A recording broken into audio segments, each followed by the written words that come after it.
Hola, ¿cómo estamos? Pues vamos a seguir hablando de la historia de África, en la que hemos estado hablando de todos los pueblos que van haciendo parte de esas civilizaciones en las que se van a ir desarrollando y que va a tener esa legitimidad en la que se va a ir formando todos estos pueblos, porque ya habíamos hablado de esas ciudades gemelas, que es Geni y Tubultú, donde va a estarse unificando todo ese eje. Aquí vamos viendo la importancia que tienen todas esas minas de sal, que van haciendo toda esa capacidad de control de las rutas y todo ese nivel intelectual que se manejaba en toda esa gran ciudad, en la que se va a ir viendo cómo hay esa importancia tanto a nivel de las rutas, a nivel de la intelectualidad, y que se va a ir haciendo y formando todos esos consejos de ministros, todos esos cancilleres, todos esos jefes de tesoro, donde se va a ir haciendo toda esa recaudación de impuestos y que va a ir haciendo que se haga en cierta forma toda esa introducción de y que se haga, se junte todo lo del norte con el sur y que se empiecen a mezclar todos esos reinos en los que van a empezar a capturar todos esos influencias que tienen con el Islam, pero una fuerte influencia sobre el animismo que habíamos comentado, que se va a hacer este sincretismo con el pueblo musulmán y que va a tener esa riqueza, donde aquí vamos a ir viendo cómo uno de los jefes más importantes que va a tener esa repercusión en Tumbuctú va a ser Sonny Liber, que va a morir en 1842 y va a sucederle su hijo Sonny Bancari, pero él tiene la incapacidad de poder llevar ese reino. Un reino que su padre, había hecho que se unificara toda la importancia que tenía Tumbuctú y que va a hacer que más adelante cuando él muere y llega a su hijo que no tiene la capacidad de poder llevar un país, una ciudad tan importante como era Tumbuctú, lo va a tomar pues su primer ministro, que en realidad pues era la mano derecha de Sonny Liber. Aquí vamos viendo cómo ministro que va a adoptar el nombre de Aski Mogamed, que es lo que le va a dar importancia a toda esa dinastía, porque esa dinastía es la que va a tener esa fuerza de poderse proyectar. ¿Qué es lo que va a pasar aquí en este pueblo tan importante? Fíjense en que cuando un pueblo en determinado momento tiene la incapacidad de un rey en el que se va a ir formando eh, la fuerza de una ciudad, va a tener que ser ungido. Pero antes se ungía en la Meca, pero como no se va a poder hacer, se va a tener que ir él a la Meca para que sea ungido, para que sea reconocido, para que sea legitimizado toda esa importancia que tiene este tumulto. Aquí también vamos a irnos dando cuenta que es tan importante como le ha sucedido a los papas, porque los papas también han tenido que ser ungidos en el Vaticano, pues aquí también se va a hacer toda esta unción en la que va a ser acreditado en sus insignias, en sus ulemas, en su trono. Toda esta situación que va a tomar Askia Mogamel y que va a darle la importancia de una ciudad sagrada en la que por generaciones también se va a ir mencionando que va a marcar pues la importancia de que se va a ir haciendo. Fíjense que a veces la gente desconoce que un pueblo en determinado momento va a tener una influencia tan fuerte como es la relación que va a tener eh, que tomar um, para darle la fuerza que tiene, que de ser acreditado un pueblo, esa unción que se le va a hacer con esos aceites, con ese poderío en el que va a retomar. Pero fíjense que aquí va a convertir en algo muy importante. Va a convertir el pueblo en algo que sea considerado ya como una ciudad sagrada y que le va a dar la importancia a Tumultú porque ya habíamos visto que es la ciudad universitaria, ¿sí? La ciudad universitaria de esos pueblos, pero que también va a tener esa influencia de la caligrafía que va a tener todas las mezquitas de los islam, porque el islam no maneja imágenes, ¿sí? Ellos manejan caligrafía, porque en la cultura, en las escrituras del Corán, no se reconoce en ninguna imagen. Alá no tiene ninguna imagen. Eh, este, eh, los conceptos que se tienen a través de reconocer toda su trayectoria narrativa en el Corán, siempre va a ser por medio de caligrafía, de cantos. El Corán así se lee cantando. Entonces, toda esta importancia que va a tener estos pueblos y que va a dar como margen a que se vaya haciendo, pues en cierta forma, toda una dinastía. Esta dinastía de las Asquía,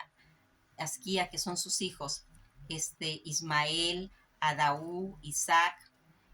y que van a ir haciendo porque este hombre también va a llegar a califa, a tener un califato y que va a empezar a hacerse toda esa teología acerca de la dinastía Asquía. Fíjense en que cuando el Islam ya ha llegado a todas las partes y que ha empezado, que llega en el Golfo Pérsico, todo el Medio Oriente, toda la península arábica y Asia Central, Japón, toda esta situación en la que va metiéndose todas estas situaciones acerca del Islam, esos pueblos de naturaleza islámica que estaban también y que se van a hacer pues esa relación que tienen tanto espiritual como esa adoración ante a sus antepasados, esa fuerza tutelar que venían de todos esos ancestros y que va a ir haciendo la base. Fíjense en que es muy importante que sepamos acerca de estos pueblos porque así como van a ir surgiendo ellos, van surgiendo otros. Una de las cosas importantes que se va a manejar aquí desde toda esta situación y en la que van a estar ya consagradas, donde se va a ir intercalando tanto pueblo, inclusive todo el mundo egipcio, el Senegal,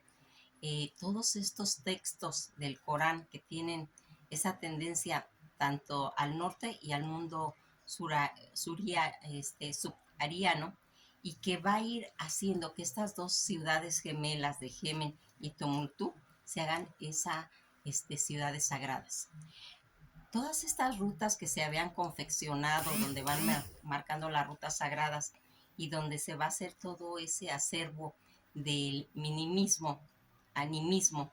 ese mundo espiritual tan profundo, tan marcado, donde aquí va a surgir un pueblo, el pueblo de Dojón. Este pueblo tan importante que va a tener que emigrar, va a emigrar por no tener esa relación con el mundo islámico, porque ellos tenían que renunciar a todo su mundo de fetiche, porque el fetichismo no se lleva con el Islam, entonces ellos van a tener que renunciar a todo ese fetichismo, y lo hacen otros pueblos, pero el pueblo Dajón no, y va a tener que salirse, va a tener que emigrar en toda esa región a medida de que va a ir haciendo. Es tan importante en todos los eh, comentarios que se hace acerca del origen del pueblo Dagón, porque hay varias vertientes, y así como lo hizo el pueblo holandés en todo lo de que era África, como lo van a hacer en Estados Unidos, todo esa travesía que hicieron para llegar a Estados Unidos, para poder ser reconocida su nueva fe, y que aquí todos estos pueblos que han ido emigrando, pues también les va a tocar a ellos pasar por esa situación. Aquí vamos a ir viendo cómo a través de su historia el pueblo Dagón, que es ese pueblo étnico que estamos mencionando, que vivía en toda la ciudad central de Mar, al sureste de la curva del río Níger, cerca de la ciudad de Bandiagara y la región de Multi. Su población, que estaba estimada entre cerca de 400,000 y 800,000 personas. Los dogos son especialmente conocidos por todas esas tradiciones religiosas, sus bailes, sus máscaras, sus esculturas ricamente elaboradas tanto en madera, ¿sí? Que hemos ido exhibiendo, ¿sí? En las que se va a hablar de la sexualidad como familia, como pareja primigenia, en la que este es el hombre, ¿sí? Y hay otra figura que es la mujer, en la que representan toda la fertilidad acerca de sus orígenes, pero también estaba considerado con fetiches de piedra, en las que todos ellos tenían que renunciar y ellos no quisieron hacerlo. Al no quererlo hacer, van a tener que emigrar, se van a tener que desplazar a todas estas planicies, y que va a hacer que se vayan ubicando en todo ese mundo Dagón. Los Dagones son principalmente pues defensores de sus creencias, de sus religiones, y que actualmente pues visitar un pueblo malí donde viven, donde están, es uno de los pueblos más emblemáticos del oeste de África, y que viven alrededor tanto con sus máscaras, con sus ropajes especiales, y que va a tener que ese pueblo que va a vivir en los acantilados es un pueblo que va a ser representativo, porque ellos van a tener una conexión muy cercana con los pigmeos. Ese grupo de pigmeos que va a ir haciendo, que más adelante vamos a hablar específicamente de ellos, pero ahorita pues queremos marcar todas estas formas eráticas y profanas que simbolizaba todo este fetichismo para el mundo musulmán, y que no era reconocido, porque en las mezquitas del Islam no hay imágenes, simplemente hay caligrafía. Toda esa caligrafía que se aprende en Tumbuctú y que se va a ir reflejando a través de todas estas ciudades,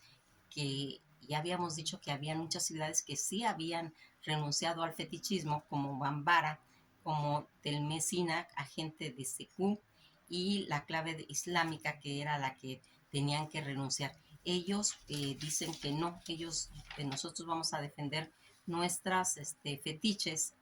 pues no van a renunciar, y para evitar que se haga esa prohibición, ellos van a tener que hacer esa travesía tan larga, tan enorme, y van a salir ellos de Mandé, de Mali. Esa emigración religiosa de la que estamos hablando, donde hacen toda su travesía al lago del río Níger, donde van a ir encontrando animales, tortugas, cocodrilos, toda la sabana, toda esa falla geológica que ellos van a denominar como Fale, ¿sí? En la que tiene más de 200 metros de altura y 300 metros de ancho. Toda esta situación la van a reflejar ellos en una puerta, la puerta de su epopeya, en la que la van a ubicar en la sabana. Van a hacer como dibujos de todos esos animales, de toda esa falla tectónica y de la sabana que ellos fueron encontrando a través de su trayectoria. Eh, Esto ya les había comentado que se parece mucho al éxodo israelita, ¿sí? A toda esa emigración que tuvieron los holandeses, los Mayflower, cuando llegaron a Estados Unidos para defender su nueva fe, pues va a ser parecida con esa inmigración que van a hacer los Dagón. Ellos tienen altos conocimientos matemáticos, cosmogónicos, y astronómicos, porque más adelante yo creo que va a ser en otro video en el que hablemos de su estrella que ellos adoran, estrella de Sirius, y que van haciendo toda esa cosmovisión donde van a dividir sus 14 esferas, en la que la Tierra es la séptima, protegidas por la serpiente, porque ellos decían que no morían, sino se convertían en serpientes. Toda esta situación en la que sus divinidades, sus 8 divinidades, ¿sí? En todos esos gnomos que bajaron del cielo y que se convirtieron en serpientes y que posteriormente va a haber un sacerdote, el gran sacerdote, y esa figura de la mujer y del hombre que les mencioné, que es la de madera, y que va a reflejar esa figura primigenia de la fertilidad. La fertilidad en los conceptos en los que se va a ir mencionando cómo va a tener todas estas características. Fíjense que es importante porque aquí vamos viendo cómo toda esta familia de la fertilidad que se habla y que proviene ellos que provienen del país de Mande, toda esta situación, para ellos todo es gemelo, todo es múltiplo de 8, ¿sí? Todo es binario. Esta situación en la que van marcando que tenga esa importancia cuando lo van a grabar en esa puerta y que van a hacer todas estas situaciones en las que se va a ir viendo esas máscaras, esos fetiches, ese plumaje que ellos manejan y que va a tener esas 8 divinidades en los que se va a estar catalogado como dividido en pies, en manos, en senos, en vientre, y que todo va a ir haciendo esa alineación, ¿sí? De esos hilos que son los elementos sagrados, elementos, esas 8 alineaciones que para el mundo occidental les llevaría mucho tiempo comprender, como lo mencionábamos cuando estábamos hablando de Japón, que era muy difícil para el mundo occidental entender ese mundo paralelo que tenían los japoneses con todas sus divinidades. Pues así pasa en este mundo de los Dagon. Aquí vamos viendo cómo se va a ir haciendo, en la que hay ceremonias que pues en la actualidad ya están prohibidas porque hacían la circuncisión. Una circuncisión cuando los niños tenían 14 años y que estaban ellos metidos 15 días, permanecían ahí para hacer esa hermandad, esa iniciación de sangre, en la que con eso ellos daban en cierta forma un respeto de no agarrar a las mujeres de los demás, para ir formando pues todo ese orden social del matrimonio, de la familia, y que se va haciendo. Y que aquí vemos como en culturas similares lo hacían pues con la sangre de las lagartijas, y con eso hacían los rituales, también se hacían las ceremonias del tambor. Fíjense en que cuando vamos hablando de toda esta cultura tan importante que va haciendo que nosotros vayamos dándonos cuenta qué importancia tienen estos pueblos, por qué se separan, por qué hay esa migración de todos estos pueblos de Dagón que se van desplazando por defender eh, pues en sí a todo su pueblo, a toda su religión, con tal de no renunciar a todo ese fetichismo. Eh, ¿Cómo vamos viendo cómo todas esas consecuencias que más adelante, en la actualidad, se va a ir haciendo las consecuencias de todo ese atractivo turístico del país de Dojón? Aquí vamos viendo cómo está metido entre rocas todo esta civilización, dividido por esa gran franja eh, que se considera ya ahora como un patrimonio del UNESCO, en los que se hablan lenguas dogonas, y que va a ir marcando todo ese territorio donde se localiza la mayoría de los Dagón, que están bisectadas por la falla de Bendiágara, que llega a presentar ese desnivel de 150 metros en todas esas zonas bajas, de 300 metros en las altas, promediando a 200 en cuestiones ya mayores. Parte del recorrido a lo largo de 150 kilómetros al sureste de esta falla se encuentran las llanuras áridas y lo que se le denomina el seno Gondo, que permanece en toda esa península. Fíjense en que los pueblos musulmanes que llevaron al desplazarse a este pueblo a instalarse sus aldeas en posiciones defendibles sobre todas las paredes, porque se metieron así como entre las rocas, ¿sí? Para ir formando e instalándose y desplazando sus aldeas, y que va a dar otros factores en la que va a influir todas esas elecciones de desplazamiento en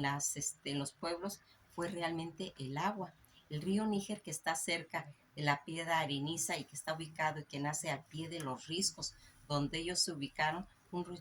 riachuelo en temporadas húmedas se hace. Todos estos Dogon existía multitudes de tradiciones orales que relatan la historia de su origen. Una de las que en ellas se explica que provienen de Mandé y que está situado al suroeste de del risco de Mandiágara, cerca de Bamako. Todas estas situaciones en las que nosotros vemos lo difícil que ha sido, está muy relacionada con su arte, porque ellos manejan un arte muy, muy espectacular, el arte Dagón, que consiste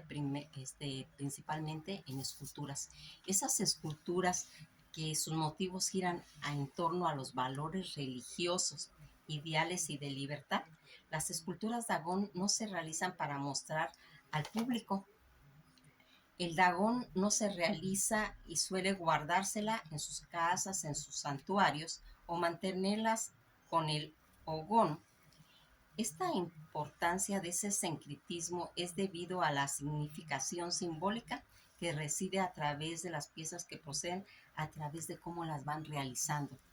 La temática que se puede encontrar en su escultura Dogon son humanos, con armas levantadas, humanos barbudos, supuestamente jinetes taburetes con cariatides o con situaciones maternales en cuestiones humanas, cubriéndose el rostro, mujeres moliendo o mujo o perlas portadoras de cuencas en sus manos y llevando cargas en cuestiones de instrumentos musicales. También pueden llevar perros o también pueden hacer una inclinación de la cintura, imágenes, espejos humanos con mandiles y humanos de pie. Toda esta simbología que gira eso y su cultura religiosa, el anciano ciego Godón o Gotomé enseñó los principales símbolos de su religión al antropólogo francés Marcel Griboulet en octubre de 1946. Se menciona que había vivido entre los Godón durante más de 15 años antes de esta reunión con Ogotomeli. Tuvieron luego que le enseñara la historia religiosa, que es como nosotros hemos llegado a ese conocimiento actual de toda esa situación que se manejó. La historia religiosa tal como él había aprendido de su padre, de sus abuelos, e institución que había aprendido a través de más de 20 años, lo que hace que se haga un registro sea tan importante desde la perspectiva histórica en la que la gente Dogon todavía vivía en una cultura oral en el momento en que registró su religión. Fueron en los últimos pueblos de África Occidental y de perder su independencia al quedar bajo el dominio francés. Eso va a ocurrir más adelante. La religión abarcaba muchos aspectos de la naturaleza, pues algunos investigadores van a ir asociando todas estas religiones africanas tradicionales. La figura espiritual clave de su religión fueron los gemelos Nuno y Numo, según la descripción que se hizo Ogotemeli de ellos. Los numos, o quienes también se refieren como la serpiente, eran anfibios y que a menudo se comparaban con serpientes, lagartos, camaleones, ocasionalmente con perezosos debido a que se movían pues lentamente y tenían un cuerpo casi sin forma. Todos estos animales y todas estas actitudes pacientes y expectativas van dando un objeto muy importante que vamos a ir mencionando a través de que estemos hablando, porque fíjense que es muy importante este pueblo porque van a sacar como un hombre que sale del mar con todas esas características de estos animales que ellos en su travesía fueron encontrando. Nos vamos a quedar hasta aquí. Eh, es importante que ustedes pues chequen más acerca de todo este pueblo este, que fue, que tuvo que emigrar para no renunciar a todos sus conceptos religiosos como era el fetichismo. Más adelante vamos a hablar del pueblo que encontraron ellos y que eran los pigmeos, que es también de suma importancia que veamos qué influencias tuvieron todos estos pueblos con quienes se fueron retroalimentando para ir marcando esa grandeza que en la actualidad todavía está plasmada de cuestiones de turismo y que le da esa grandeza a este pueblo tan importante. Que pasen una buena tarde y esto ha sido todo por hoy. Vamos a seguir hablando de los conceptos de lo que es la cultura Dogon.